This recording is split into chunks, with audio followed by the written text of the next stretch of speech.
The pattern that always ends the same way. 2026, updated. There's a pattern in history that has reset civilization 5 times in the last 2,000 years. Not reformed it, not adjusted it, reset it. Complete erasure of debts through hyperinflation, jubilee, or war. Ancient Rome in 33 AD, medieval Europe in 1347, revolutionary France in 1789, Weimar Germany in 1923, post-war Europe in 1953. 5 times, 5 different cultures, 5 different political systems, 5 different currencies, but the exact same 6-stage sequence leading to total debt annihilation. Each time the debt seemed manageable. Leaders promised repayment. Economists insisted the system could stabilize. Yet the debt was erased anyway. Not repaid, erased. The result was always the same. Savers destroyed. Creditors wiped out. Wealth transferred on a scale that makes modern billionaires look small by comparison. Right now, in 2026, global debt is over 335% of GDP. That's more than $320 trillion in total debt against $95 trillion in annual global economic output. The United States alone carries over $37 trillion in federal debt. Add to that $1.7 trillion in student loans, $1.6 trillion in auto loans, $1.2 trillion in credit card debt, over $12 trillion in corporate debt, and more than $100 trillion in unfunded liabilities when you include Social Security and Medicare. This is not political, this is mathematical. At current growth rates, the debt cannot be repaid. Not over 10 years, not over 30 years, not even over 50 years without destroying the currency or collapsing the economy. We are in stage 3 of the same 6-stage pattern that has played out 5 times before. And history says stage 4, 5, and 6 follow with the precision of a metronome. The only question is which reset mechanism emerges? Hyperinflation that silently erodes the currency, a government-mandated jubilee that forces creditors to absorb losses, or a geopolitical event large enough to render the debts irrelevant. This isn't prophecy. It's pattern recognition. Before we walk through the historical examples, you need to understand something critical. A debt jubilee is not a policy choice, it's a mathematical necessity. Debt is a claim on future production. When you borrow $100,000, you're promising to generate enough future economic value to repay that principal plus interest. When a government borrows $37 trillion, it is promising that future taxpayers will generate enough economic output to service that debt. But there is a limit. When debt grows faster than productive capacity, when interest payments consume all new growth, when new borrowing is required just to pay interest on old debt, the system becomes mathematically unstable. The math is simple. If global GDP grows at 3% annually on a $95 trillion base, that's roughly $2.8 trillion in new economic output per year. If total global debt is over $320 trillion and the average interest rate is just 3%, that's nearly $10 trillion in annual interest payments. The economy creates $2.8 trillion in new value. The debt demands $10 trillion in interest. That gap cannot be bridged indefinitely. When this threshold is crossed, one of 2 things happens. Either the debt disappears, or the economy does. There is no third option. History shows there are only 3 methods of elimination. Method 1, hyperinflation. Money is printed, debts are repaid in devalued currency, savers lose purchasing power, creditors are destroyed. Method 2, jubilee. Debts are canceled outright. Creditors absorb losses, the financial system restructures. Method 3, war or systemic collapse. Destruction is so widespread that debts become unenforceable or irrelevant. Every major debt crisis in recorded history has resolved through one of these 3 paths. There is no fourth mechanism. Because when the math breaks, reality enforces it. What makes 2026 different is not the structure, it's the scale. Never before has global debt reached these levels across nearly every major economy simultaneously. In Rome, it was regional. In medieval Europe, it was sovereign. In Weimar, it was national. Today, it is global. Every major central bank is managing debt loads that exceed sustainable levels. Every major government is running structural deficits. Every major currency is exposed. And that brings us to the 6 stages. The pattern always begins the same way. Stage 1, credit expansion creates the illusion of prosperity. Borrowing feels like growth. Consumption feels like wealth. Asset prices rise. Confidence builds. It looks stable until it isn't. In the next section, we begin mapping the pattern to Rome, and you'll see how closely 2026 resembles 33 AD. Because the first stage is always the most convincing and the most dangerous. The prosperity illusion. Every reset begins the same way, not with collapse, with confidence. Credit expands, asset prices rise, spending accelerates, growth looks strong, and the debt feels justified. This is stage 1, the prosperity illusion. It never feels like a crisis at this stage. It feels like opportunity, momentum, progress. Ancient Rome, 10 to 30 AD. After Augustus stabilized the empire, credit markets flourished. Wealthy patricians lent aggressively. Senators borrowed to fund public works. Governors borrowed to secure appointments. Gladiatorial games, aqueducts, roads, forums, all financed with expanding credit. The economy looked vibrant. Construction was everywhere.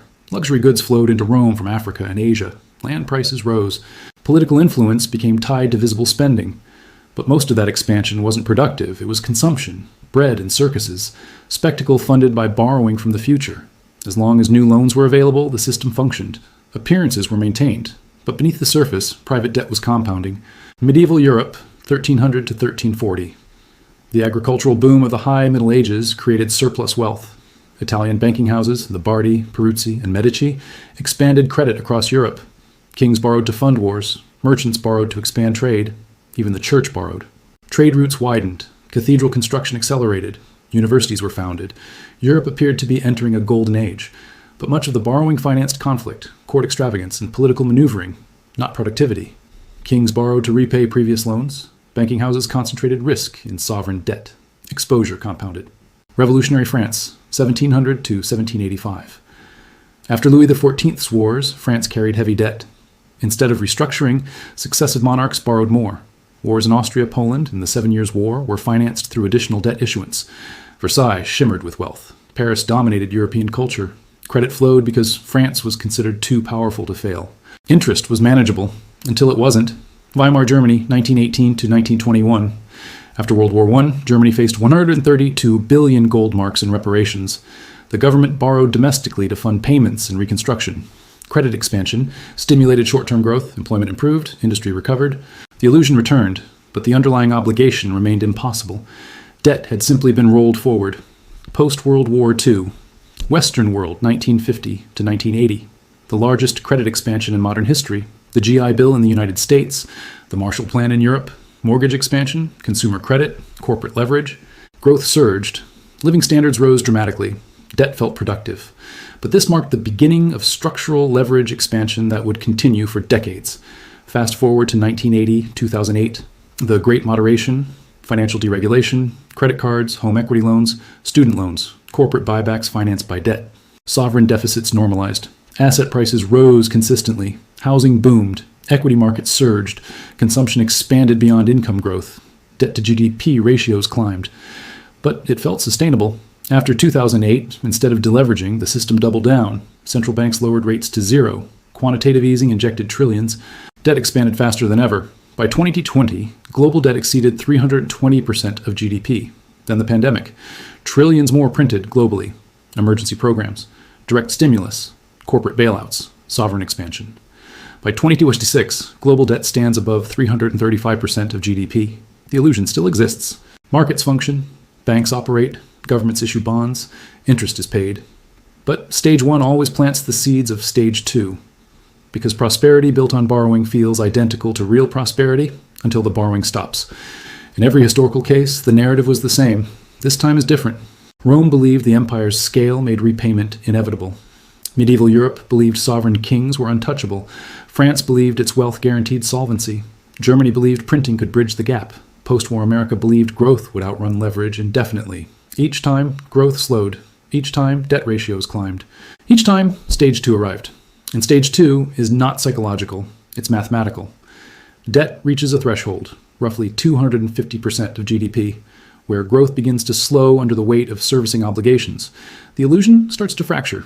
We crossed that threshold globally over a decade ago, which means stage one is complete, and stage two is not emerging. It's already here. In the next section, we examine what happens when debt surpasses the sustainability threshold, and why history shows that once 250% is breached, reversal becomes exponentially more difficult. Because the illusion doesn't collapse all at once, it erodes quietly until math replaces confidence, and confidence disappears. Stage two. The threshold is crossed. There is a line in every debt cycle, not a political line, not a psychological line, a mathematical one. Roughly 250% of GDP. Below that level, debt can be serviced if growth is strong and interest rates are manageable. Above that level, growth begins to slow because more output is diverted to debt service instead of productive investment. Once crossed, the system doesn't collapse immediately. It weakens quietly. Ancient Rome, 30 to 33 AD. By the early 30s AD, private debt in Rome had reached levels contemporary historians described as universal and crushing.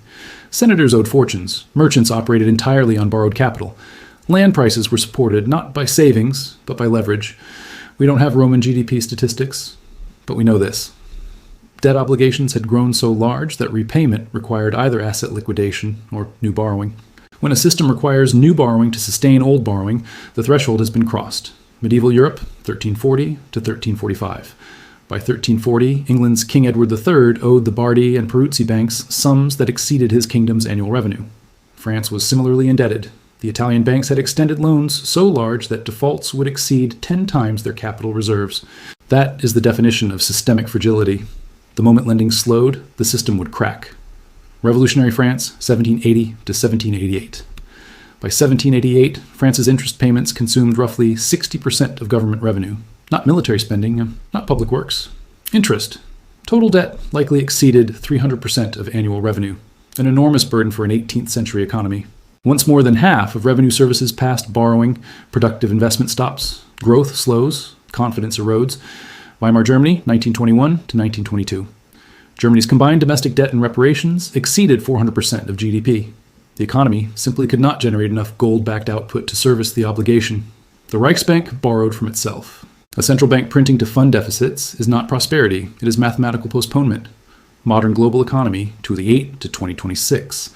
After the 28 crisis, global debt surged from roughly 200% of GDP to 250% by 2010. Instead of deleveraging, the system normalized the new level. Then it accelerated.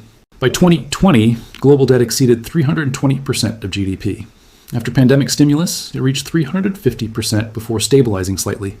As of 2026, we remain above 335%. The United States alone exceeds 320% of GDP when combining federal, corporate, household, and financial debt. We crossed the 250% threshold over a decade ago. And instead of correcting, we expanded further. Here is why that threshold matters. When debt surpasses 250% of GDP, economic growth becomes increasingly debt-dependent. New borrowing is required to sustain consumption. Interest payments rise as total debt expands. Productive investment declines because capital is diverted to servicing past obligations. Growth slows. To compensate, more debt is issued. The cycle feeds itself. At 250%, the system is fragile. At 300%, it is dependent. At 335%, it is trapped. This is not ideological. It is arithmetic. If GDP grows at 3% annually, but debt grows at 6% or 7%, the ratio expands. Eventually, debt grows faster than the capacity to service it. That is where we are. But stage 2 is not collapse. It is escalation. The illusion of prosperity continues. Markets still function. Asset prices remain elevated. Governments roll over bonds. But beneath the surface, growth increasingly exists to service debt rather than create new value. This leads directly to stage 3. Interest payments consume all growth. And when that happens, the trap closes. In the next section, we move from ratios to cash flow. Because debt ratios can be debated, interest payments cannot. When all new growth flows to creditors, the system stops expanding. And when expansion stops, the reset becomes inevitable. Growth dies under interest. Stage 2 is leverage. Stage 3 is suffocation. This is where the math stops being theoretical. Interest payments consume all growth. Not metaphorically, literally. Ancient Rome, 33 AD. Emperor Tiberius was in power. Roman creditors began calling in loans. Debtors could not pay. Land prices fell. Commerce slowed. Wealth transferred from debtors to creditors. Debtors had no mechanism to generate enough surplus. The credit markets froze. When credit freezes, growth stops. Medieval Europe, 1345. Edward III defaulted on debts to the Bardi and Peruzzi banking houses. The banks collapsed. The Italian banking system had lent more than it could absorb. Credit dried up across Europe. Trade contracted. Interest payments consumed revenues of kingdoms strained by war. Economic activity slowed dramatically. When credit disappears, so does expansion. Revolutionary France, 1788. France spent 60% of government revenue on interest payments alone. Not on defense, not on administration, on interest. The kingdom borrowed new funds to pay old creditors. This is the definition of a debt trap. When a government borrows to service previous borrowing, it's no longer financing growth. It is financing survival. Weimar Germany, 1922, Germany paid reparations in gold marks, simultaneously servicing domestic debt. Tax revenues were insufficient. The Reichsbank printed money to bridge the gap. Printing does not create real output. It only changes the denomination of obligations. Interest payments exceeded revenue.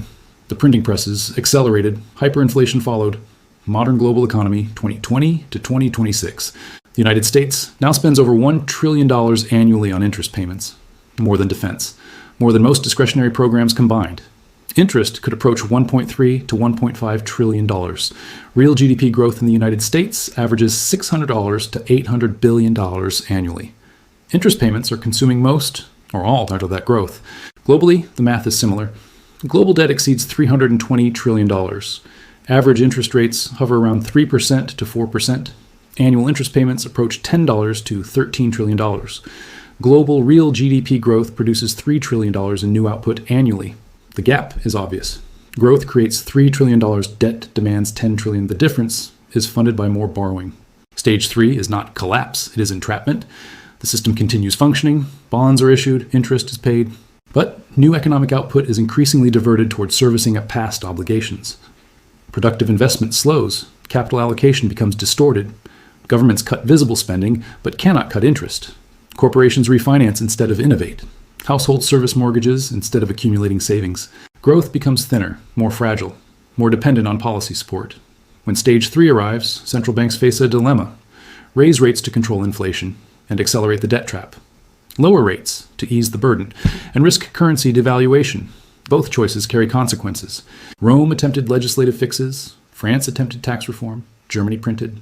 Modern economies attempt monetary engineering, but the underlying structure remains. Interest payments consume growth, and when growth disappears, the illusion cannot be sustained. This is where we stand in 2026. The debt has surpassed the sustainability threshold. Interest payments consume most new output, and new borrowing funds, old obligations. Stage 3 is complete. Stage 4 is recognition. The moment when the broader population realizes the debt will never be repaid. Not because of political failure, because of arithmetic. And once recognition spreads, behavior changes. Creditors demand higher returns. Debtors struggle to refinance. Confidence weakens. The system begins to crack. In the next section, we move into stage 4. Once the math becomes undeniable, denial gives way to reaction. And reaction is where instability begins. Recognition that the debt will never be repaid. Stage 4 is not collapse, it is realization. The moment when anyone understands the debt will never be repaid. Not refinanced, not rolled forward, not grown out of, never repaid. This is when confidence begins to fracture. Ancient Rome, 33 AD. The Roman Senate passed emergency legislation requiring 2/3 of creditor capital be invested in Italian land. This was to stabilize falling property values. It didn't work. There were no buyers. Debtors couldn't borrow. Land prices kept falling. Major patrician families, including senators, were exposed as insolvent. They owed more than they owned. The Roman elite, who structured the credit expansion, were bankrupt on paper. Recognition spread. The debt could not be paid. Medieval Europe, 1345 to 1347.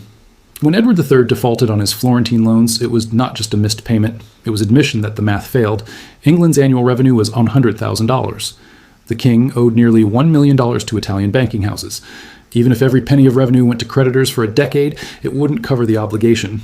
The banks knew it, the merchants knew it, the crown knew it.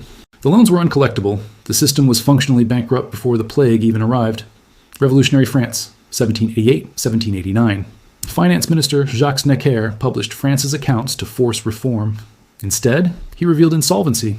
Interest payments plus basic state functions consumed nearly all revenue. Even eliminating the military wouldn't balance the books. The numbers were public. Citizens understood the debt could not be serviced without crushing taxes. The aristocracy refused reform. The Third Estate refused to pay. Recognition became political. Weimar Germany, 1923. By mid-1923, Germany was printing trillions of marks daily. Prices doubled within days.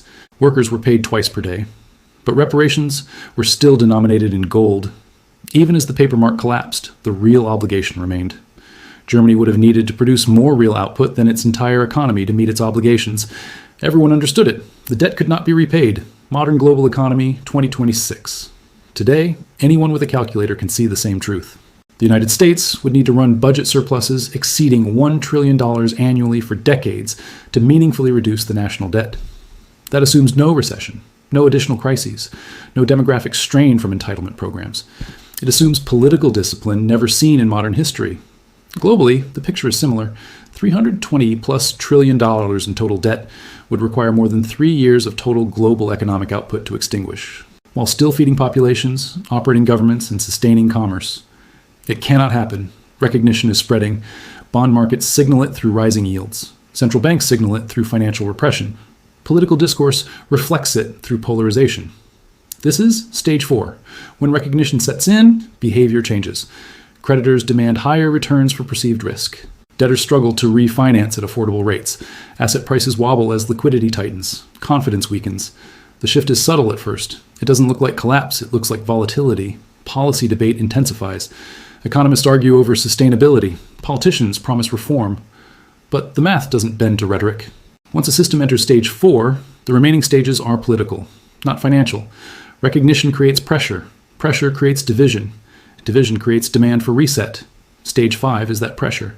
When debtors demand relief, when creditors demand protection, when governments are forced to choose sides. In every historical case, stage 4 lasted only briefly, because once insolvency is recognized, the system cannot return to illusion. It must either reset or fracture.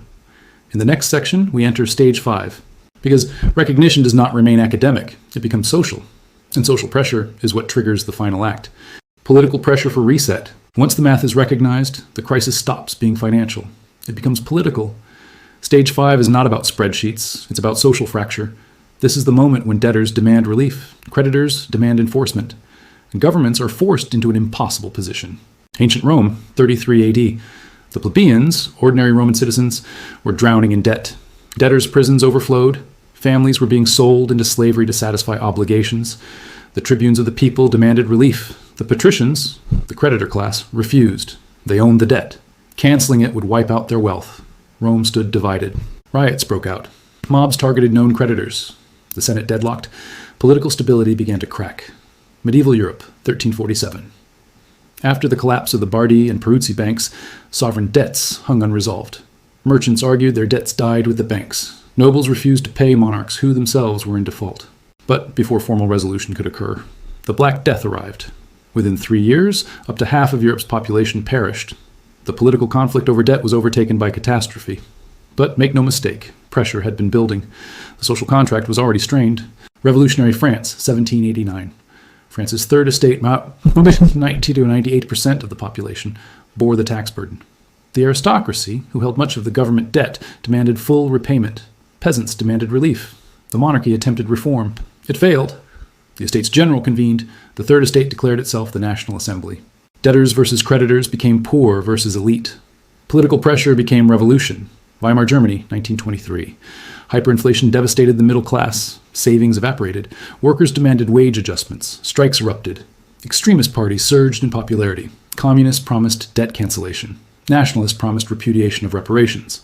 The government could not maintain order while servicing gold-denominated obligations. Political pressure mounted until collapse became unavoidable. Modern global economy, 2026. Look around. Student loan forgiveness programs. Mortgage forbearance, expanded unemployment benefits, stimulus payments, debt ceiling crises, calls for wealth taxes, calls for fiscal austerity, modern monetary theory.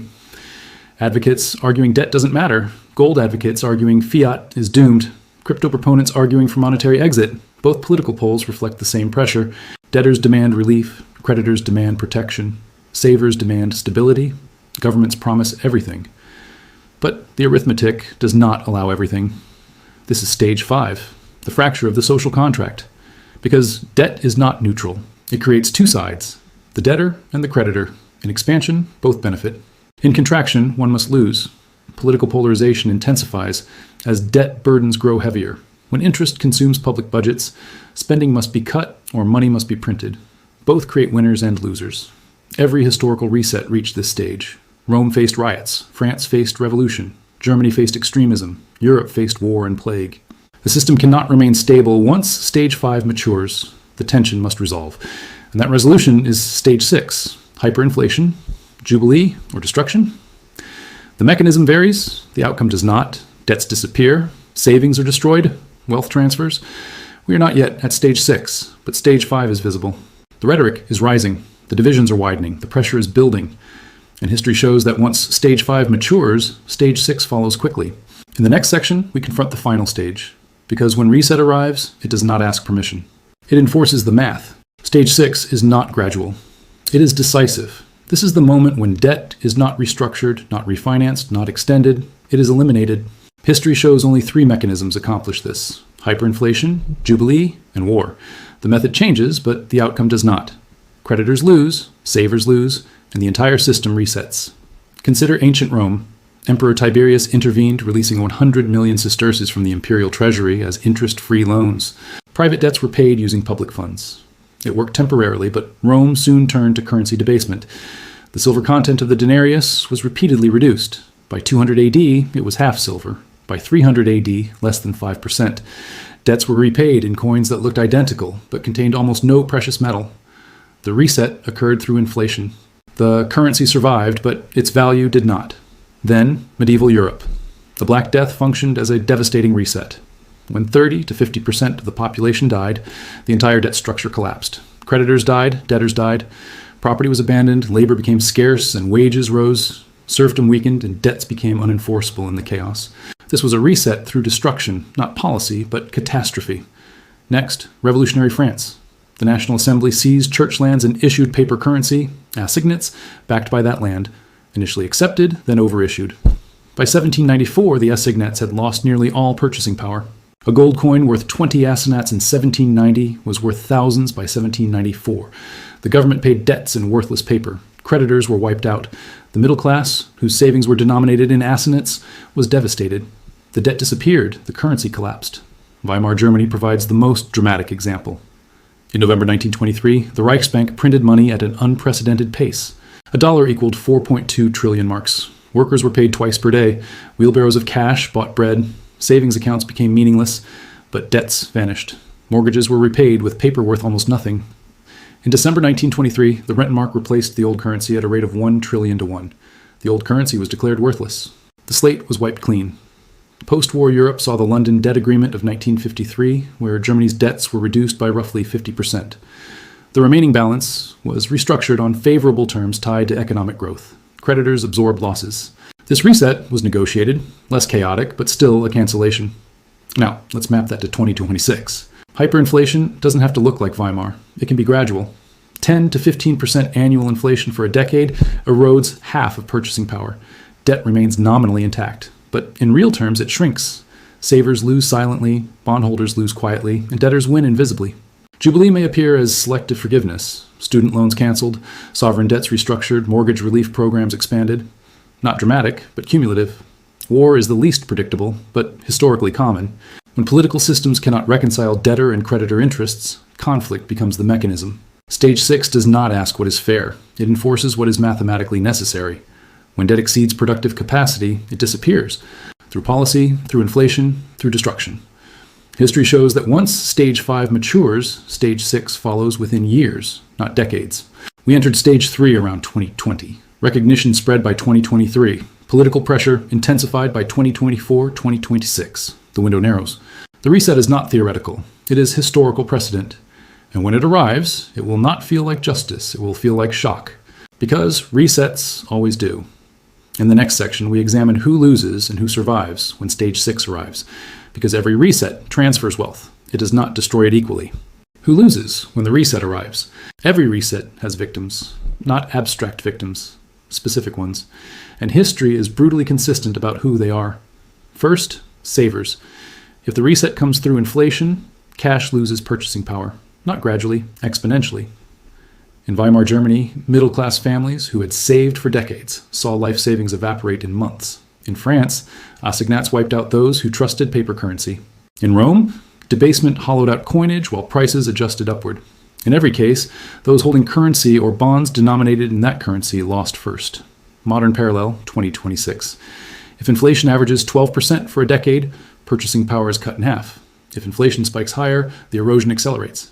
Savings accounts paying 4% cannot compete with 10 to 15% inflation.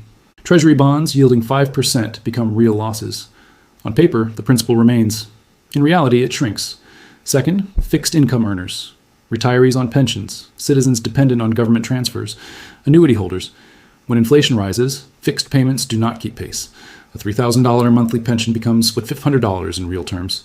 When the number stays the same, the value does not. Third, creditors, bondholders, lenders. Anyone who extended capital expecting repayment in stable currency. If reset comes through inflation, they are repaid, technically. but each dollar returned buys far less. If reset comes through Jubilee, they absorb explicit losses. If reset comes through war or systemic collapse, enforcement mechanisms disappear. In every historical reset, creditors bore the cost, but there are also beneficiaries. Debtors benefit from inflation. A fixed-rate mortgage becomes cheaper in real terms as currency weakens. A $300,000 debt repaid over 30 years loses purchasing power each year. If inflation runs persistently above the interest rate, the debtor wins. Hard asset owners benefit. Land, real estate, commodities, productive businesses. These assets retain intrinsic value independent of currency denomination. A house remains a house, whether priced in dollars, marks, or francs. A farm produces food regardless of the currency printed. Gold retains purchasing power across resets because it is not a promise, it is a commodity. In every historical reset, those positioned in tangible assets preserved value. Those positioned in financial promises lost it. This is not ideology, it is observable pattern. The reset does not eliminate wealth, it transfers it, from savers to debtors, from creditors to asset holders, from those who believe nominal numbers to those who understand real value. In 2026, the pattern is visible. Debt levels are unpayable. Interest consumes growth. Recognition is spreading. Political pressure is building. Stage 6 approaches. The question is not whether someone loses. The question is which side of the balance sheet you occupy. In the next section, we move from history to positioning, because recognizing the pattern is only useful if it changes behavior before the reset completes. Who survives the reset? Every reset destroys something, but it does not destroy everyone. History is consistent about who survives, not the most optimistic nor the most pessimistic, the most prepared. Ancient Rome, those who held land survived debasement. A farm produced grain whether coins contained silver or copper. Property retained utility even as currency degraded. The patrician relying on financial claims lost status. The landowner retained power. Medieval Europe. After the Black Death, labor was scarce. Those who controlled productive land or possessed valuable skills prospered in the new order. Wages rose, property changed hands, the system reset, but value reorganized around tangible productivity. Revolutionary France. Those who converted paper assignats into land before inflation accelerated preserved wealth. Those who trusted currency were wiped out. The lesson was not political, it was structural. Hold what retains intrinsic value. Weimar Germany. Industrialists and exporters who held real assets recovered quickly. Once the new currency was introduced, mortgage holders saw debts erased. Those with savings accounts were ruined. The reset transferred wealth from creditors to asset holders.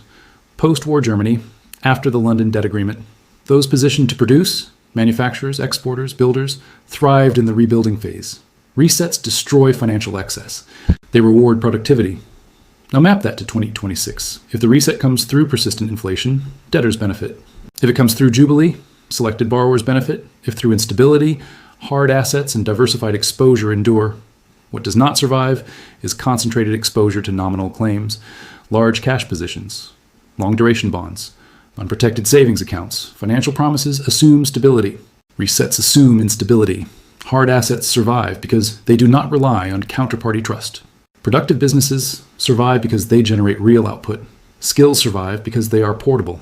Debt fixed at low nominal rates becomes lighter in real terms during inflationary resets. This does not mean recklessness. It means understanding structure. In every historical cycle, people who understood the pattern repositioned before Stage 6 completed. They did not wait for headlines. They acted during Stage 4 and 5. They reduced fragility before volatility forced it.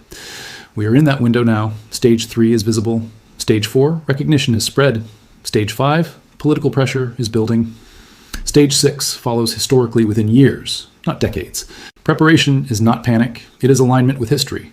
Because resets are not unpredictable, they are cyclical, and the survivors are rarely surprised.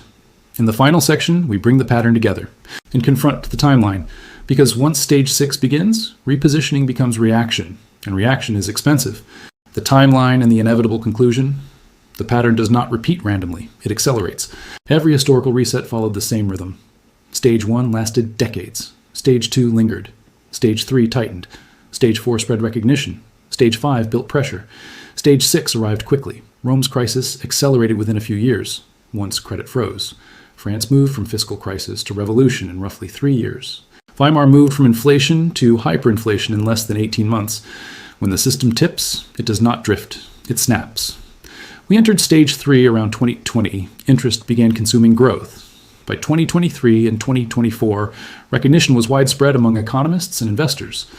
By 2026, political pressure is visible globally, debt forgiveness debates, monetary expansion, inflation volatility, geopolitical strain. Stage 5 is not theoretical, it is observable. History suggests Stage 6 follows within 3 to 7 years of Stage 3. That places the window between now and the end of this decade. Not guaranteed tomorrow, but not abstract. The reset does not require dramatic hyperinflation. It can unfold as persistent inflation that quietly halves purchasing power. It can unfold as selective jubilees that restructure large portions of debt. It can unfold as regional conflicts that disrupt enforcement and stability. The mechanism is secondary. The math is primary. Debt that exceeds productive capacity disappears every time, not through repayment, through erasure. And when it does, the transfer is enormous. From savers to debtors, from creditors to asset holders, from nominal wealth to tangible value, the pattern is clear. Credit expansion creates illusion. Debt surpasses sustainability. Interest consumes growth. Recognition spreads. Political pressure builds. Reset arrives. 5 times in 2,000 years, different eras, same sequence.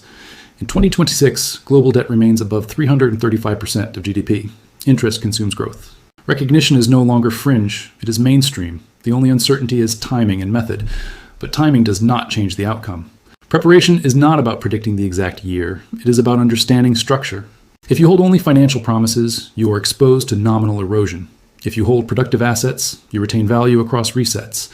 If you understand the pattern, you act before Stage 6, not during it. History does not promise collapse tomorrow. It promises cycles. And every cycle of excessive debt ends the same way. The debt does not get repaid. It gets erased. The question is not whether the reset occurs. It is whether you recognize the stage before it completes. Because once Stage 6 begins, repositioning is reactive. And reactive positioning is always more expensive than early alignment. 2,000 years, 5 resets, 6 stages. We are deep into Stage 5. And gravity does not negotiate, it enforces. The only question left is whether you prepare during recognition or react during reset.